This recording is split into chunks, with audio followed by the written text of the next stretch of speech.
Members of the G7 pledged to send more weapons to Ukraine, including air defense systems, following the slaughter of civilians by Russian missiles fired across the nation on Monday. Footage has shown Ukraine using U.S.-supplied high-mobility artillery rocket systems, HIMARS, to destroy a convoy of Russian armored vehicles. In the footage, a line of armored vehicles can be seen exploding following the strikes, before the soldiers are forced to flee. The latest showcasing of Western weaponry follows further offerings from the G7 after a meeting was called last minute on Tuesday to discuss a reaction to the brutal mass bombings across Ukraine on Monday.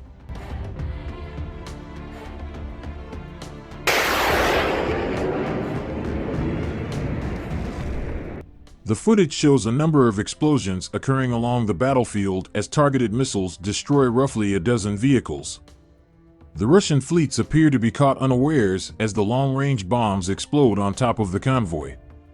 Sharing the post, a social media user wrote that this is why Ukrainians love HIMARS, as the Russians appear to scramble for safety during the long-range attack. The missile system is capable of firing from up to 50 miles away from the front line of fighting, and 4 more were pledged to Ukraine on Tuesday.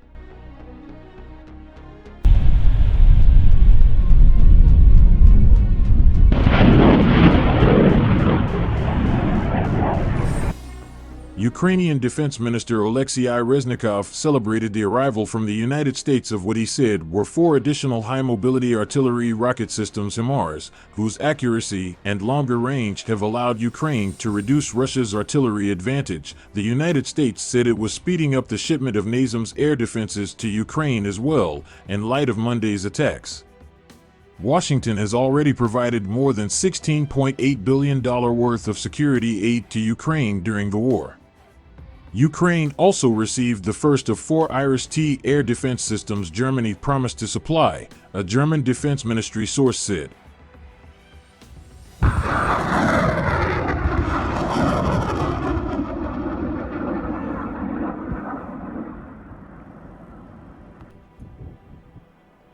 The announcements were made as explosions rocked the Russian-occupied southern towns of Kherson and Melitopol, and air raid sirens blared over Kiev on Wednesday morning.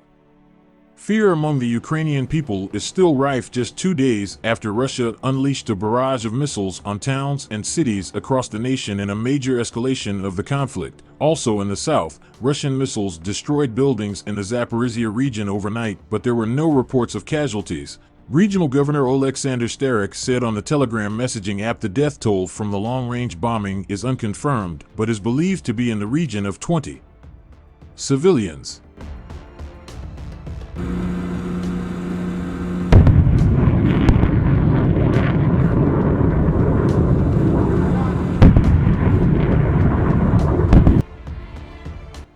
Ukrainian forces have counted more gains on the battlefield, with President Volodymyr Zelensky hailing more good news from the front lines in his nightly address Tuesday.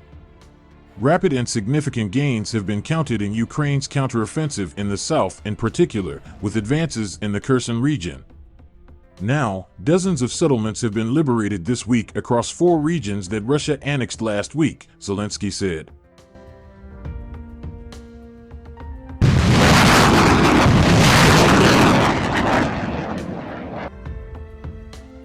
Moscow's hold on annexed territories Kherson, Zaporizhia, Luhansk, and Donetsk looks increasingly tenuous, with none of the regions fully occupied by Russian forces, and as Ukraine's counteroffensives in the east and south maintain their momentum.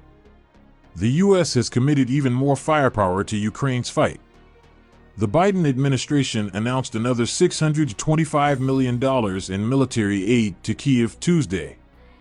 In a call with Zelensky, President Joe Biden said the U.S. would never recognize the illegal annexation attempts. Give me a little room to step on! Right! What's that, my command? One ready, Chief, one ready! Fire! Let's go, next round!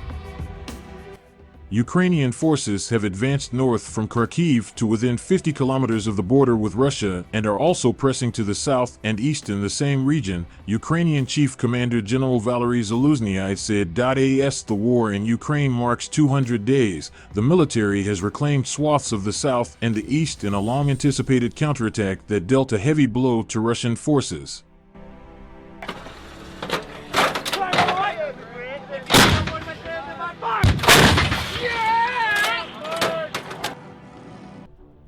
Ukrainian officials have accused retreating Russian forces of launching retaliatory attacks on civilian infrastructure, including a thermal power station in Kharkiv, that the authorities in Kiev said caused widespread blackouts, no military facilities. The goal is to deprive people of light and heat, Ukrainian President Volodymyr Zelensky wrote on Twitter about the attacks.